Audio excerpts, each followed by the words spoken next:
I want to talk to you about prioritization. One of the really important elements in projects. And we prioritize throughout our lives anyway, whatever we're doing in our personal life. And when it comes to projects, it's no different, really.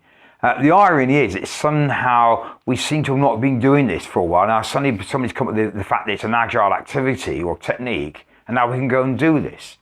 And I say that as a background in project troubleshooting, one of the first things we've needed to do, certainly I've had to concentrate on when I get into a project that's, you know, a bit of dire straits, is work out how much have I got left in time and budget, but then I've got to work out also, more importantly, what have I got to deliver, and can I fit that within that time and budget, and then how do I work it all out? Because at the end of the day, sometimes the time and the budget needs to change. Because if I've got to get that set of requirements in, then I've got to do that. So what have I got to concentrate on as the real needed set of requirements right at the very beginning? You know, what can I play with from a point of view of workaround? What can I deliver if I can do, but it's got a workaround, right? So we look at different types of techniques that help us to sort that out, okay?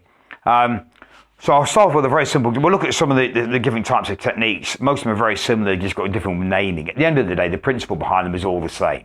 We've got to find out what I must deliver, what I can have a workaround, and what is left over that I can put in, still needs value. Remember from the Bill Waite thing, still needs value within the project, but what can I actually leave out if I haven't got time to do it for whatever reason? And this provides us the contingency from a scope, because this allows you to control, still deliver the solution on time. Remember, that's one of the key decisions, the key elements. We need to deliver on time, otherwise the very rationale of the project could be in jeopardy, or completely blow it anyway. You know, if I miss the time to market, whatever it happens to be.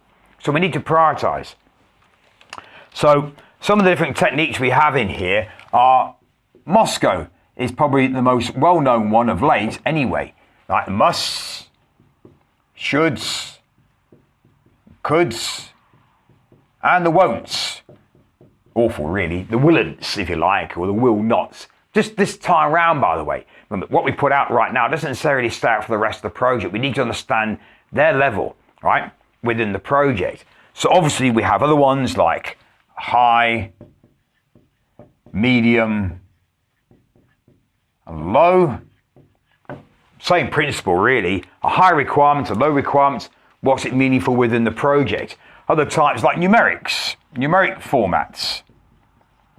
Right, 1, 2, 3, 4, on whatever levels you've got, whatever you define each level to actually mean within that parameter.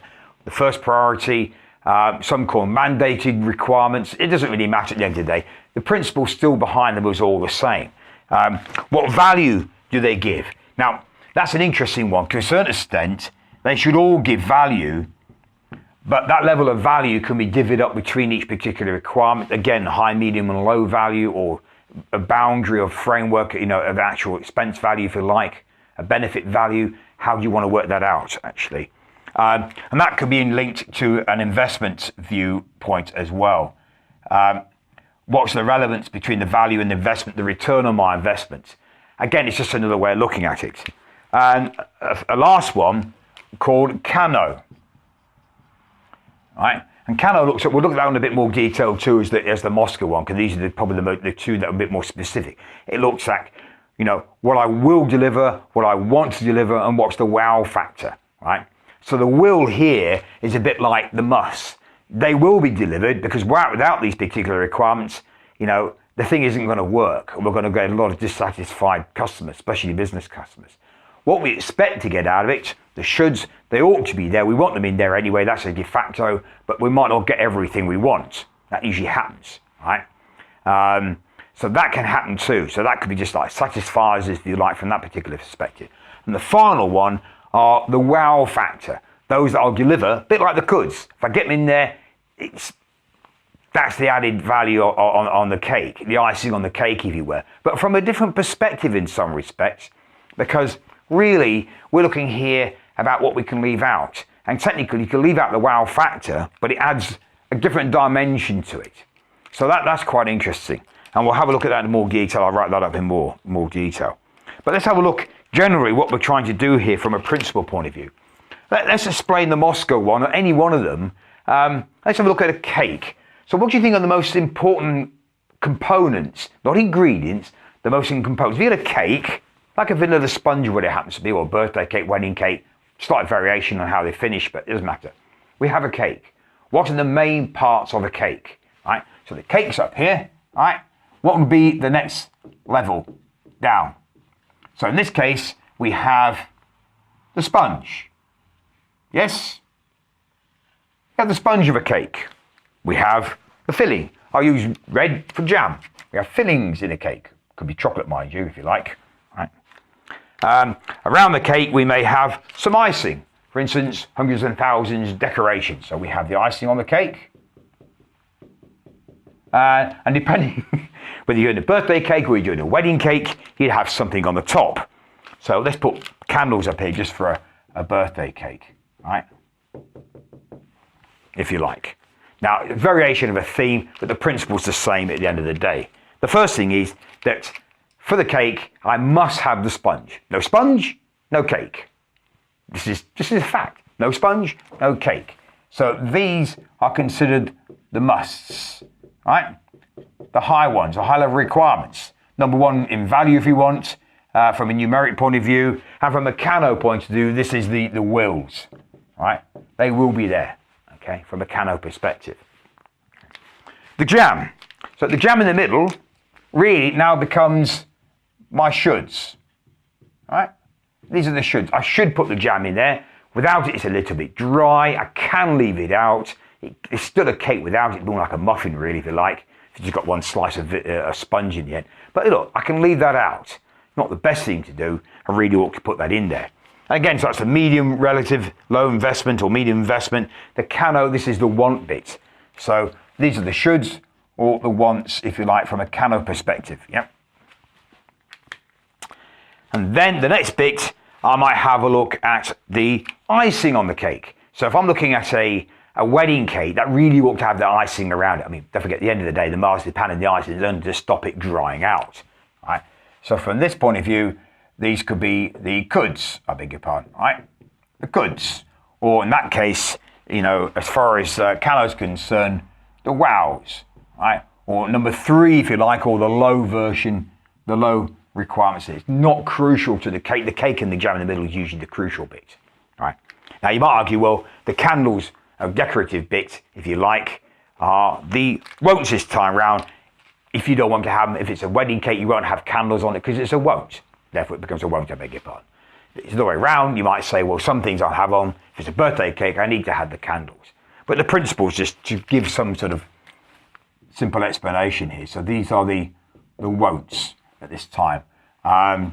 Number four, out of spec. So they become really out of scope at the moment, but not completely out. Remember, the won'ts might come back in because if we end up working faster than we thought, or the scope changes, I might have time where I can pull some of those requirements back in, right? So bear that in mind. So just to have a look at the Kano type graph, actually, in this case, if we go backwards, I put on here, these are the wills we should have. So we should have will here, and I'll be dissatisfied if we don't have it in there, right? So that's the will bit. Now, from a point of view of the shoulds, I could put shoulds here. What these are, the wants, from a Kano perspective, these are the wants. And they'll be satisfied, right? Satisfied.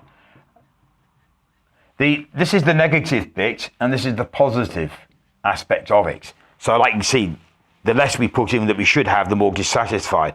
They'll be satisfied we don't get some things because we'll get other bits in anyway, right? But that's not the crucial bit. Then we get the wow factor, of course, and I'll put that in here. So then we get the wow factor that goes up like this, right? And these are the people are the delighters. These are what we call the delighters. The requirements of the delighters. So these will satisfy them. They'll be dissatisfied from that. And these are the wows, the delighters from a Kano perspective. Right? So that's the general principle from a prioritization point of view. Now, one of the major benefits of doing this is this particular aspect here. because now the coulds, the coulds, the wows, whatever level down here, the lows now become contingency. So what we actually have in projects are two things. We have different levels. We have project level. We have project level requirements, which is what the musts are, what I have to deliver at project level, right? Then really down at the build level, from an increment point of view, stroke time box, so from an increment stage, if you like, and therefore time box perspective, we have that level as well. And that allows us to look from a timing point of view and what is crucial to that particular set of objectives for that part of the build point of view. So the prioritization is here. It's linked to dependencies within the requirements, right? And the objectives of each of the particular build, work packages or time box, what we actually need to get out within that time box increment, whatever it happens to be, stage, work package. So it's a slightly different look at the prioritization. It's project prioritization for that requirement. It does not change. Only now it's perspective for what I'm trying to build in the order I need to build it. Right? And that works for all of them. But the great thing about the contingency is it allows us now that if we've under or overestimated to adjust what we can do within a particular time box, concentrating on the priority of the time box and its objectives, right? I'll write down here objectives, to allow us to ensure that we deliver the main work, the main requirements we need to do that. So we can concentrate on the ones we ought to get out, the musts and hopefully all the shoulds too. And therefore adjust with the coulds if we need to. And reprioritize within there too if we think that things can change. But the key element, first of all, is to have a contingency within there.